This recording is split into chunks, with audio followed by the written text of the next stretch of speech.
A kick streamer is facing 20 years in a South Korean prison after filming himself harassing women, trashing businesses, and disrespecting war. This American influencer wants to be famous, but now he's probably going. They say karma comes with a price tag, but for Johnny Somali, the bill has arrived. And it's one most people couldn't pay off with a lifetime of OnlyFans subscriptions.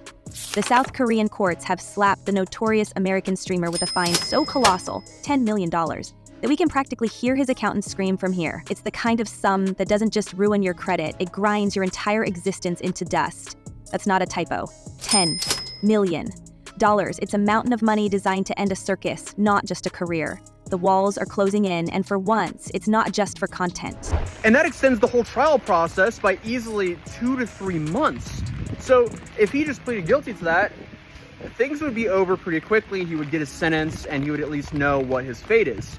But now they're deciding to extend the process for no real upside. And by him not pleading guilty, that just makes the sentence even harsher on him. But let's not pretend this is a cosmic accident. Somali, whose real name is Ramzi Khalid Ismail, spent years on a one-man world tour of disrespect, bouncing from one country to the next in search of fresh outrage and new platforms to get banned from. He treated the globe like his own dysfunctional reality show, taunting, mocking, and trampling over boundaries he thought only applied to other people. He taunted Japanese commuters about Hiroshima and Nagasaki. He mocked Korean memorials to wartime tragedy. He filmed himself pouring noodles onto store counters and cussing out store clerks. And all the while, he wore that red "Make America Great Again" cap, as if a presidential slogan could shield him from centuries-old codes of dignity. The empire of chaos has finally collapsed, and it's not a soft landing. So today, at least he was very serious. So currently he's facing 8 counts, or 8 charges, and 4 of which are obstruction of businesses, 2 of which are misdemeanors. He pled guilty to all 6 of those charges. Then you have the 2 big charges, which are the deepfakes charges, and the deepfake charges are for distributing the deep. Now he's been handed what can only be described as a loaded gun with a sticky note. Pay up, or the next act is life in a South Korean prison. The authorities have made it clear Somali gets a suspended sentence if he manages to conjure up $10 million. Anyone with a calculator and a sense of reality can see it isn't going to happen. Somali's streaming income dried up months ago. His old haunts on Twitch and YouTube have shown him the door, and even the sketchier streaming sites have started to flinch at his name. Every second that ticks away is another step closer to a cold, gray cell. The prosecutors, led by a veteran with a win rate over 90%, aren't in the mood for leniency. One legal expert put it flatly, they're looking at this and saying, yeah, we kind of need to give some severe punishment here. And that's before we even get to the next legal landmines ticking under his feet. Ismail can spin it on Rumble or whatever third-rate platform is left, but the stakes aren't going anywhere. If he can't pay the fine, and let's face it, unless he starts streaming from Fort Knox, he can't, then his brief taste of freedom disappears. South Korea isn't the kind of place where you plead poverty and get a hug. It's decades, maybe a lifetime behind bars. And this isn't the US justice system, where a good lawyer and a bad childhood might buy you sympathy. Here, the judges aren't streaming for content, and the audience isn't waiting to be trolled. One wrong move, one failed payment, and he becomes another cautionary tale for every self-styled nuisance streamer who thinks East Asia is just a big playground for viral videos. Once again, for the people out there, this is the sentencing range before today. It changes wildly, and you're going to see it in the best way. And that's the best way for me and those who want Johnny Somali convicted, and the worst way for Johnny Somali after this one is out. What's wild is the way Johnny Somali seemed to float above consequences until now, swaggering through airports, treating apology videos like Instagram stories, and even taunting his own captors from inside a police car. He actually told his American followers he wouldn't face any real punishment because, as he put it, I'm an American citizen. He showed up to his court date in that infamous red hat, over an hour late, and reportedly still reeling from a late-night bender the evening before. He looked like a man who still believed in the myth of his own invincibility, but reality doesn't care about his follower count, and the Korean public, from online mobs to literal mobs, made it their mission to take him down a peg, or 10. Social media buzzed with rumors of a bounty on his head. Even the National Assembly had to discuss how to stop American pranksters from treating Seoul like the world's least supervised frat party. Ramzi Khalid Ismail has been hit with a new criminal charge. That's right, as of 2 days ago, on the 25th of July of 2025, we have a new criminal charge for Johnny Somali, aka Ramzi. Yet here's where the plot twists. From cautionary tale to absolute fever dream.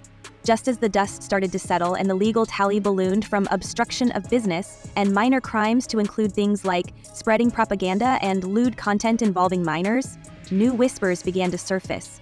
Whispers about a scandal so bizarre, it almost makes his street antics look quaint. There's talk in the corridors of Korean law enforcement about Somali dabbling with AI deepfakes, not just as a novelty, but as a weapon.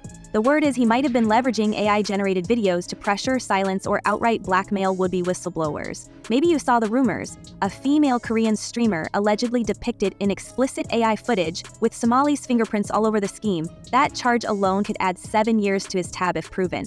Nobody knows exactly how deep the scheme runs, but the suggestion is simple. This wasn't just some dumb prank gone wrong.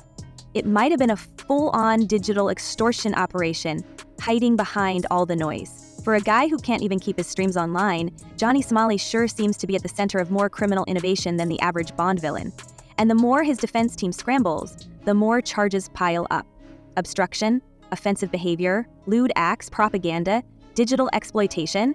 The prosecutors could probably start a new genre of crime just by listing his alleged offenses. In one case, a parent from Lottie World claims Somali's text-to-speech donations were so explicit that they're pushing for the absolute maximum penalty the law will allow.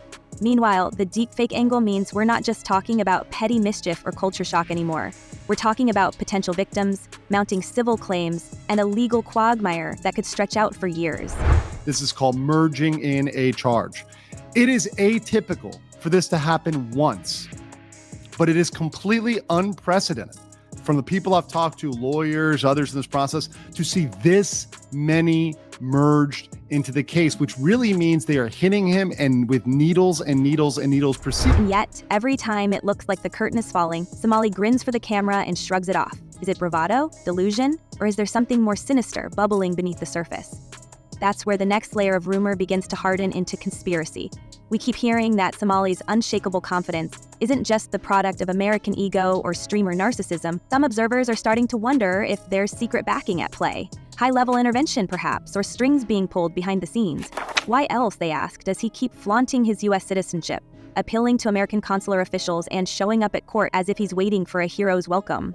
Legal Mindset, the American lawyer who's been dissecting every twist of the case, claims to have spoken to State Department sources who say there's no cavalry coming. But could there be another channel, a whisper campaign, a secret backroom deal, a government hand guiding this chaos for reasons we haven't yet uncovered? We have a trend that I called out in the beginning, and I said this would happen, and exactly as I predicted, we are seeing new charges added right before each court date. Every single court. It's no longer just a question of a loudmouth YouTuber paying the price for his antics. Now, we're staring down the barrel of a scandal with global stakes. An American citizen accused of weaponizing new technology, leaving a trail of cultural outrage, public assaults, and digital blackmail, all while hinting at protection from powers far above his pay grade.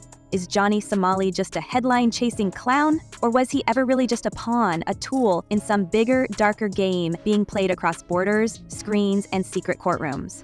The next move belongs to forces we might not even see coming. Okay, so we just got out of Johnny Somali's third court day here in the beautiful yet rainy Seoul, South Korea. And it's safe to say, last time things went terrible for him. Today things went awful, and honestly kind of embarrassing because a lot of the stuff they did not make sense whatsoever. Clearly, he was way more locked in. He realized how much he screwed up now, it seems like, and he's realizing, uh-oh, I might be stuck in prison for a... As Somali's saga continues to unravel in real time, we can't ignore the shockwaves it's sending through the entire streaming universe. This isn't just the messy collapse of a single provocateur. It's a front row seat to the hidden costs of a new online phenomenon, the age of nuisance streamers. With every reckless broadcast, Somali left a footprint that stretched far beyond viral numbers. Businesses had to lock their doors, employees quit their jobs in disgust, and entire neighborhoods found themselves thrust onto the global stage as punchlines or victims. What once passed as content is now a case study in how digital stunts can warp real communities. In Seoul, we saw it firsthand. Exhausted subway riders suddenly exposed to booming propaganda music, convenience stores turned into war zones over instant noodles and banned beverages, and sacred memorials hijacked for the amusement of strangers. We're left asking, how much real-world damage does a viral prank need to cause before the world says enough? South Korea seems determined to answer that question with a vengeance. The government's approach to Somali's less about one man's fate and more about drawing a hard line for everyone who profits off humiliation and chaos.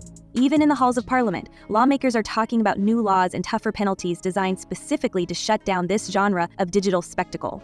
They're looking at this and saying, yeah, we kind of need to give some severe punishment here. As one attorney bluntly put it, we're witnessing the birth of a new precedent, one where countries refuse to let foreign clout chasers treat their cities as disposable movie sets. Other streamers, especially Americans and Europeans with a taste for IRL controversy, are suddenly very quiet online. This trial is turning into a warning shot heard around the world.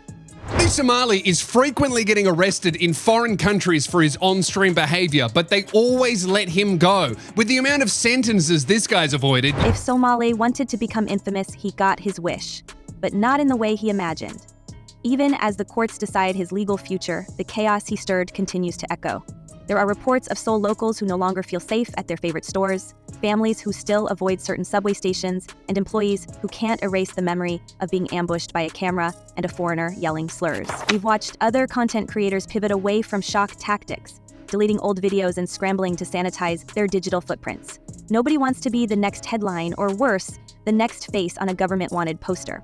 We can't examine the spectacle of Johnny Somali's implosion without confronting the culture that built him up in the first place. The rise of IRL villains didn't happen in a vacuum. It was engineered in real time, one outrage clip and angry reaction at a time. Social platforms that claimed to stand for community guidelines quietly cashed in as engagement spiked with every new boundary Somali trampled. The algorithms didn't just tolerate hate streaming, they rewarded it, feeding the worst moments straight into the global bloodstream, each view translating to real money.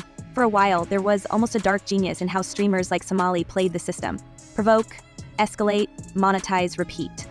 The rules were simple. If people were talking, no matter how furious, the numbers soared. But it wasn't just the platforms counting the profits. As viewers, we watched, shared, commented, and turned every stunt into a trending topic. Even those who claimed to hate what Somali represented found themselves doom-scrolling his antics, glued to the screen as if unable to look away from a slow-motion car crash.